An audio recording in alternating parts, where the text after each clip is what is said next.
Olá, hoje é terça-feira, dia 26 de dezembro de 2023. Este é o Jornal do Empreendedor, segunda edição. Seja muito bem-vindo. Eu sou Sebastião Garcia e convido você para acompanhar comigo, a partir de agora, as principais notícias do dia. Deve ser enviado ainda hoje ao Congresso Nacional pacote de medidas para garantir o déficit zero nas contas públicas no ano que vem. Câmara dá sinal positivo à iniciativa para estabelecer regras para o mercado de carbono no território brasileiro. E ainda termina na sexta-feira o prazo para que as empresas possam destinar até 1% do imposto de receita devido a projetos sociais. Tudo isso você confere agora no Jornal do Empreendedor, segunda edição.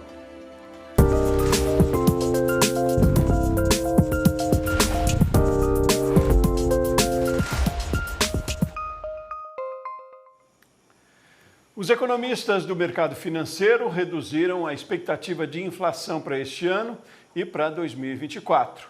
As informações constam no relatório Focus, divulgado hoje pelo Banco Central. O levantamento ouviu mais de 100 instituições financeiras sobre as projeções para a economia. Para 2023, a expectativa do mercado para a inflação oficial recuou de 4,49% para 4,46%. Foi a terceira queda seguida do indicador. Para 2024, foco da política monetária, a projeção passou de 3,93% para 3,91%. E o ministro da Fazenda, Fernando Haddad, vai apresentar medidas para garantir o déficit zero nas contas públicas no ano que vem. O pacote deve ser enviado ainda hoje ao Congresso Nacional. Quem traz as informações é a jornalista Lana Canepa.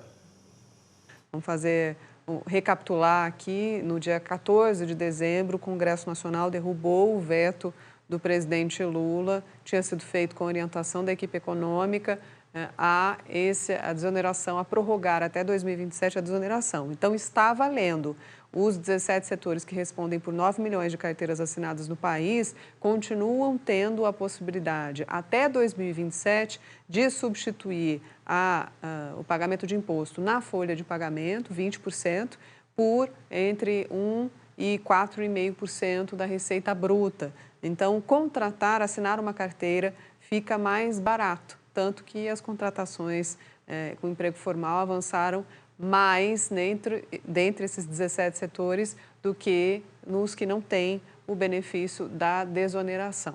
O ministro Fernando Haddad, em conversa com os jornalistas aqui na capital federal na última semana, um pouquinho antes do Natal, já tinha adiantado o que não vai estar nesse pacote.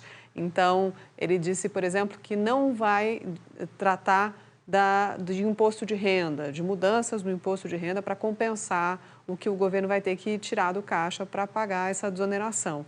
Tem uma estimativa de custo aí que varia um pouco, mas o governo fala em 18 bilhões porque incluíram as prefeituras, né, no Senado Federal. Isso foi visto como uma derrota ali da articulação política também, porque esse benefício estendido às prefeituras, nas palavras do ministro, é inconstitucional, essa extensão é inconstitucional, mas para evitar a judicialização, de alguma forma, o ministro vai propor esse pacote simplesmente para abrir espaço para prorrogar a desoneração da folha.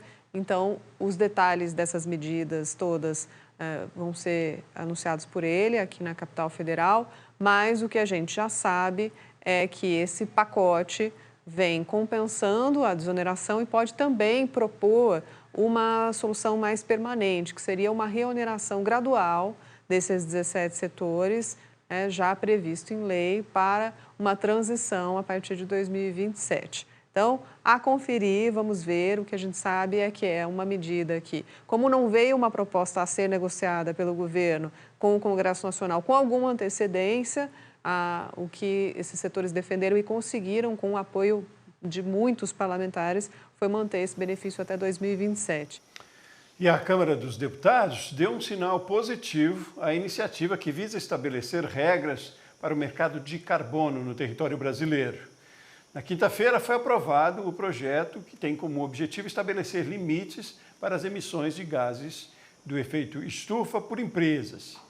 E ele propõe um sistema em que as empresas que exercem ou excedem esses limites devem compensar suas emissões por meio da aquisição de títulos. Assim, a não conformidade com essas diretrizes pode resultar em sanções.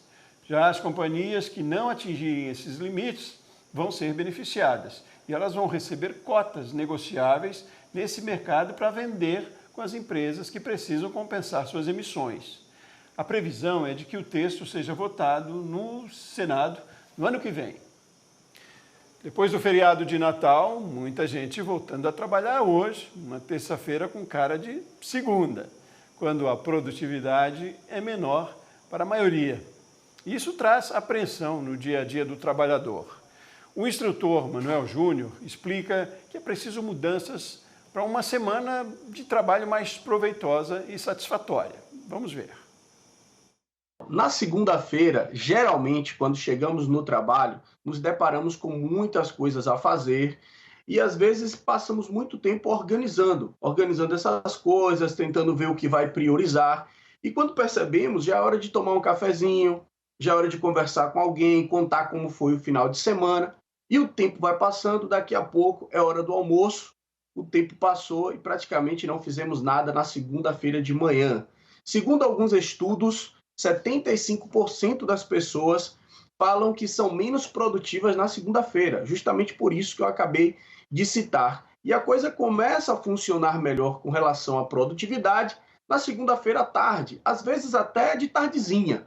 Então, é preciso melhorar essa questão para deixar a segunda-feira e também a semana mais produtiva. Porque quando você deixa a sua segunda-feira mais produtiva, mais dinâmica, a sua semana tende a caminhar melhor. Mas aí, para algumas pessoas, os problemas relacionados à segunda-feira começam já no domingo, quando aumenta a ansiedade pela semana que termina e pela que começa. Uma dica para que essa sensação não ocorra é se organizar antecipadamente. É preciso organizar antecipadamente como será a sua semana para ter uma semana melhor. Mas, e é por isso mesmo que muitas pessoas querem ficar mais tempo no final de semana, querem prolongar o seu final de semana, né? E, inclusive, nessa pesquisa, inclusive nas pesquisas relacionadas a essa questão da produtividade na segunda-feira, a maioria das pessoas responderam que gostariam que a segunda-feira fizesse parte do final de semana. O problema é que a terça-feira viraria a segunda-feira, né? Então é preciso organizar esse tempo para melhorar essa segunda-feira e a semana. E aí, para facilitar, o instrutor Manuel Júnior destaca a importância de colocar no papel essa organização. Aí, segundo ele, o fim de semana fica até com gostinho de férias quando conseguimos nos planejar. O que o funcionário pode fazer, o que as pessoas podem fazer para poder deixar a segunda-feira e a semana mais produtivas? Veja só, precisa fazer o que chamamos aqui, inclusive no método GTD, que é o método de produtividade, gestão do tempo, de organização, é preciso fazer a chamada revisão semanal, que nada mais é do que um bom planejamento da sua semana. Em muitas colunas já falamos disso aqui com o Sebrae, no canal Empreender, mas eu quero reforçar a importância de fazer essa revisão na quinta-feira ou na sexta-feira. Porque quando você faz uma boa revisão, em torno de 40 minutos a 1 hora, dá para fazer uma revisão das suas tarefas, do seu e-mail, das suas demandas, dos seus projetos que estão caminhando ou não. Quando fazemos isso, na segunda-feira não perdemos tanto tempo organizando as coisas, porque praticamente já temos uma agenda, já temos um planejamento a executar na semana. Muitas pessoas utilizam um planner num quadro, utilizam um planner num caderno, ou até mesmo o seu calendário para poder ter um guia, né, da sua semana e organizando essa parte junto com suas tarefas e projetos. Na quinta ou na sexta-feira, você terá o sábado e domingo mais tranquilo, como se fosse férias, né? Imagine uma sensação de férias no sábado e domingo porque você se organizou, delegou muitas coisas, a vida está mais organizada. E daí na segunda-feira você já começa com tudo, porque você já tem aquilo mapeado do que você precisa fazer durante a sua semana, né? É claro que algumas coisas precisam de ajustes, e-mails novos, né? Mensagens de clientes que chegam na segunda-feira, mas vamos ajustando e deixando a semana mais produtiva. O número de brasileiros que se declaram pardos aumentou. É a primeira vez que os pardos passam a ser o maior grupo racial do país, superando a população de brancos. Os dados estão no Censo 2022, divulgados na sexta-feira pelo IBGE. Os pardos passaram de 43,1% em 2010 para 45,3%, com uma população de 92 milhões. Os brancos caíram de 47,7% para 43,5%, o que representa 88 milhões e 300 mil habitantes. Já os pretos cresceram e passaram a ser 10,2% da população, antes 7,6% em 2010. São 20 milhões e 700 mil. Os indígenas agora são 1 milhão e 700 mil, ou 0,8%, antes 0,5% em 2010. Um aumento de 89%. Parte do aumento é explicado por uma mudança de metodologia. Os amarelos caíram de 1,1% para 0,4% da população. Agora são 800 mil habitantes. Segundo o IBGE, a mudança no perfil racial do Brasil, mostrada pelo censo, revela a conscientização racial da população brasileira.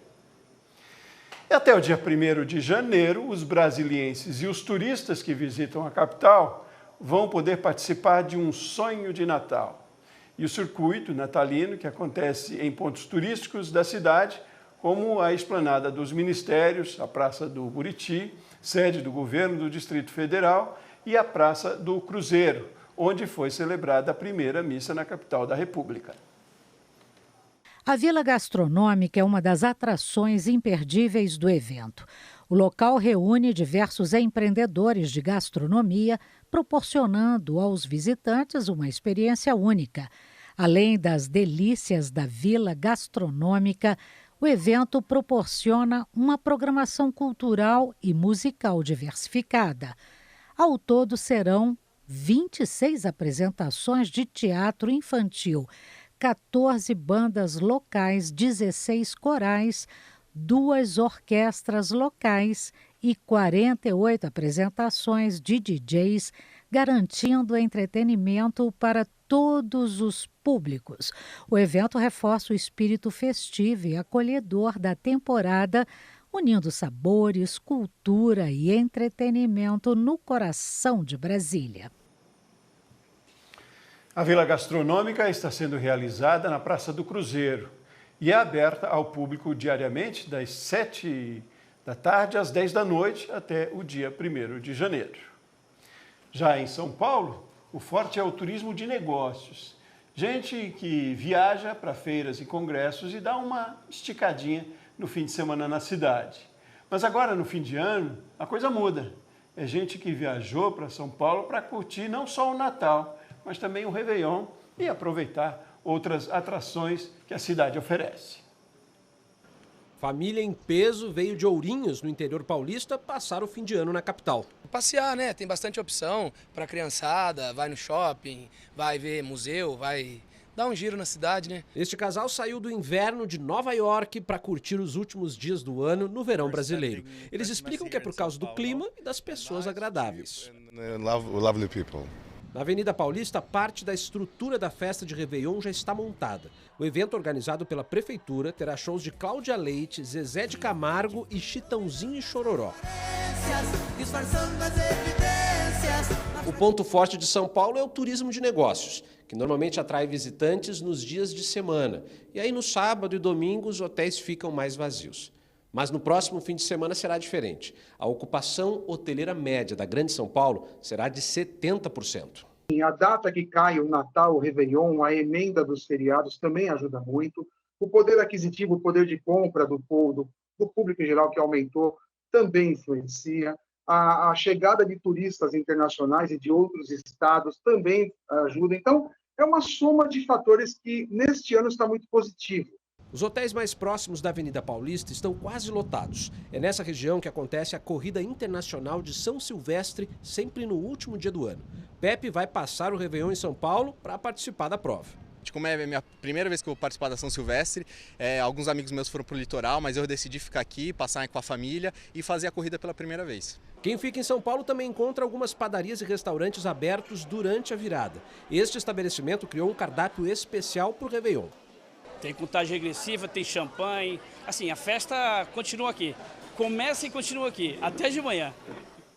Bom, São Paulo está em 7º lugar como destino para passar o Réveillon no Brasil, segundo pesquisa do site Tô Pensando em Viajar. E em primeiro lugar, disparado, está o Rio de Janeiro. Fortaleza, no Ceará, e Salvador, na Bahia, são os outros 2 destinos preferidos do brasileiro. No próximo bloco, o próximo ano promete ser bom para o comércio. Menos feriados no calendário de 2024. Nós voltamos já já.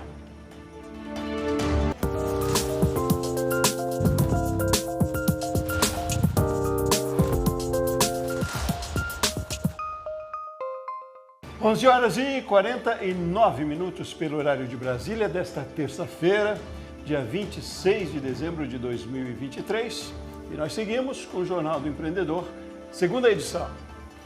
E ela termina na sexta-feira, dia 29, último dia último dia útil do ano, o prazo para que as empresas possam destinar até 1% do imposto de receita devido a projetos sociais. A renúncia fiscal é um benefício oferecido pela União, estados e municípios para que as empresas e contribuintes também possam ajudar na promoção dos direitos da criança e do adolescente. E os recursos destinados por renúncia fiscal, ao invés de serem pagos diretamente para o governo, eles são repassados via as leis de incentivos fiscais a projetos devidamente inscritos no Fundo Municipal dos Direitos da Criança e do Adolescente. Pessoas físicas podem destinar até 6% e pessoas jurídicas 1% do valor devido de imposto. 2023 ainda não terminou, mas muitas pessoas já estão de olho no calendário e nos feriados do próximo ano. E olha, 2024 terá bem menos folgas, o que é bom para o comércio. Feriadão, mesmo de Natal, reduz o movimento nas grandes cidades. Em Porto Alegre, hoje o centro tinha menos gente circulando do que o normal. Com o feriadão, realmente foi pior o movimento de Natal esse ano. E em 2024, o Brasil passa a ter 10 feriados nacionais, com um novo sancionado nesta semana, o da Consciência Negra, em 20 de novembro. Ajuda todo mundo, né? Descansar, festejar, ficar com a família. Adoro ir pra praia, tomar essa cerveja, descanso. É bom olhar o calendário do novo ano antes de comemorar. Vai ter muito feriado caindo em fim de semana e na quarta, bem mais difícil de dar aquela esticada. Tiradentes, Independência do Brasil, Nossa Senhora Aparecida e Finados, todos caem no sábado ou no domingo. Bem no meio da semana estão o Dia do Trabalho, o da Consciência Negra e o Natal de 2024. Menos feriadões do que neste ano é um alívio para o varejo do país. A Confederação Nacional do Comércio projetou que, por causa deles, o setor terá perdas em 2023 de quase 2,5 bilhões de reais. Além das lojas, a indústria também é afetada por essas paradas prolongadas. Vai haver um maior número de consumo, sobretudo no comércio varejista, e a atividade industrial acaba sendo também beneficiada porque são mais dias de atividade produtiva. A criatividade para fazer os filhos comerem bem inspirou uma empreendedora a criar um cardápio saudável e divertido. A reportagem é de André Lage. Na entrada do empreendimento, um ambiente lúdico. Essa é a proposta da Bento Kids. Oferecer às crianças uma experiência que vai além de uma alimentação nutritiva. A ideia por aqui é que os pequenos possam comer bem e saudável. No cardápio, pães de batata recheados, biscoitos, bolos, entre outros alimentos ricos em proteínas e vegetais. Nós pensamos um belo cardápio para que os pais não precisem se preocupar com o lanche, seja da lancheira, seja no dia a dia, no final de semana, até no encontro com os amigos. Então ele não precisa pensar nesse lanche, a gente pensa esse lanche, traz ele bem nutritivo, gostoso e prático. Então você aquece e já pode disponibilizar, tanto para o consumo imediato como na lancheira. No momento que precisar, você tem sempre à mão um lanche nutritivo para o seu filho. A empresa surgiu em 2016, a partir da experiência da própria empresária. Ela sentiu a necessidade de implementar uma alimentação de qualidade na vida dos filhos, que na época tinham 1 e 4 anos. E os produtos experimentados e aprovados pelos pequenos foram levados para outras crianças. A ideia, sempre foi essa minha preocupação com a alimentação dos meus filhos. Então, à medida que eles foram crescendo, eu comecei a pensar em como promover para eles uma alimentação que fosse nutritiva e prática, porque eu sempre precisei da praticidade, sempre trabalhei. Então, quando eu me vi nessa situação e comecei a empreender nessa área, eu falei, eu preciso levar isso também para outros pais que têm essa mesma dor, que precisam de um lanche prático, rápido, bem pensado, nutritivo e gostoso. Com o objetivo de expandir a empresa, a Adriana decidiu abrir espaço para uma sociedade.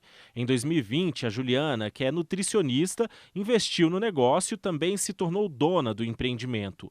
Uma junção que triplicou o faturamento do negócio. E a gente investiu primeiramente em ficha técnica e padronização, com implantação de processos. Isso fez com que a gente tivesse um controle real de custos e aumento dos lucros. Além da linha para a criançada, este ano a empresa começou a investir no público jovem. Esse hambúrguer, por exemplo, faz parte da expansão do cardápio. Ele contém um alto valor nutricional e é uma delícia. Hoje a gente tem uma linha que a gente começou a chamar de teen, mas hoje a gente sabe que ela atende toda a família, sem abrir mão do sabor, sem abrir mão do nosso DNA, que é enriquecer os produtos com vegetais, sem que as pessoas percebam. Então tem produtos mais nutritivos e agora tem tamanhos maiores e outros sabores também. E a gente tem o cheeseburger, a gente tem o cheddar, todos enriquecidos com pães de abóbora, pão enriquecido com melaço e cacau, o pão de batata com frango, que é o pão da vovó, o pão pizza, os croissants de queijo maiores, os cupcakes maiores, tudo isso sempre com essa pegada do enriquecido. Além do público presente nas duas lojas, as empreendedoras utilizam a internet para divulgar os produtos. Nas redes sociais, a empresa tem mais de 20 mil seguidores.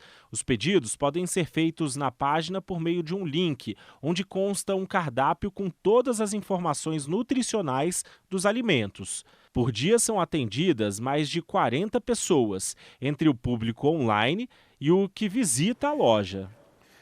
E um dos cortes de carne mais apreciados no Brasil subiu de nível e ganhou o título de melhor prato do mundo em um ranking internacional de comidas tradicionais. Estamos falando da picanha, a preferida do brasileiro, que não pode faltar nas churrascarias do país. O resultado foi divulgado pela plataforma digital que analisa dados de internautas no ranking anual de Guia de Comidas Tradicionais. A famosa picanha brasileira recebeu uma nota de 4,75, num total de 5 pontos na avaliação realizada por mais de 270 mil pessoas. Picanha tem que ter todo dia, né? É o prato dia a dia. O corte é um dos mais servidos nessa churrascaria. Os clientes mais de idade, eles preferem mais bem passado, né? Os mais novos preferem mal passado. Mesmo sendo muito famosa, ainda há consumidor que não sabe identificar o corte nobre. A carne fica na parte traseira do boi e é conhecida pela famosa capa de gordura que dá maciez, sabor e suculência. Mas na dúvida, é melhor contar com a ajudinha de um profissional. É na parte da frente ou na parte de trás do boi? Na parte de trás. Exatamente na parte de trás. Mas teve gente que não aprovou o resultado da pesquisa. Há controvérsias. A grande maioria das pessoas realmente gosta muito de picanha. Eu, particularmente, não gosto tanto. Para a maioria dos consumidores, a picanha é um sucesso e não pode faltar no churrasco, mas o preço do corte ainda é considerado alto pelo consumidor. Segundo os dados do IBGE, os valores das carnes em geral sofreram uma alta de 0,53% em outubro e o valor da picanha foi o que mais subiu, registrando uma alta de 2,91%. Mas segundo o Instituto de Pesquisa, desde dezembro, o preço das carnes já caíram um pouco mais de 11%. Eu só compro quando eu vou em churrascaria, em alguma coisa assim, de rodízio, essas coisas, para comprar assim para casa não. Tá muito caro, você acha? Acho um pouquinho. Faz um tempinho já que eu tô sem comer, cara. O Brasil possui o maior rebanho comercial do mundo. São mais de 200 milhões de cabeças de gado. A qualidade da carne brasileira também faz com que o país seja o maior exportador mundial da proteína. Isso se dá, considerando que estamos num clima tropical, à genética zebuína. A influência da genética zebu-PO em desempenho e adaptação faz com que o Brasil realmente atinja essa marca. Além da picanha, a pesquisa também elegeu outras delícias brasileiras, como o vatapá, o escondidinho e o prato mineiro, tutu de feijão. O trio ficou entre os 100 melhores pratos do mundo. Bem, o Jornal do Empreendedor fica por aqui. A próxima edição é às 7h30 da noite e eu volto no ano que vem. A todos, um excelente ano novo e ótimos negócios em 2024. Forte abraço para você e até mais.